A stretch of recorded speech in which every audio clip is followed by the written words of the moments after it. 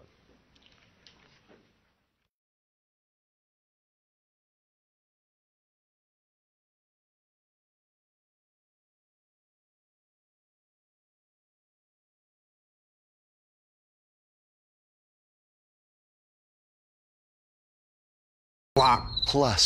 Block plus. Plus. Boop. جو کارکن ہیں تحریک انصاف کے، میں خاص طور پہ آج آپ کو مبارک دیتا ہوں. کس چیز کی مبارک؟ کہ جب سے ہماری حکومت ہٹائی گئی ایک سازش کے تحت، میں اس دن سے ایک ہی بات بار بار کہتا رہا کہ پاکستان میں جب تک صاف اور شفاف الیکشن نہیں ہوں گے، ہمارا ملک ایک دلدل میں پھنستا جائے گا.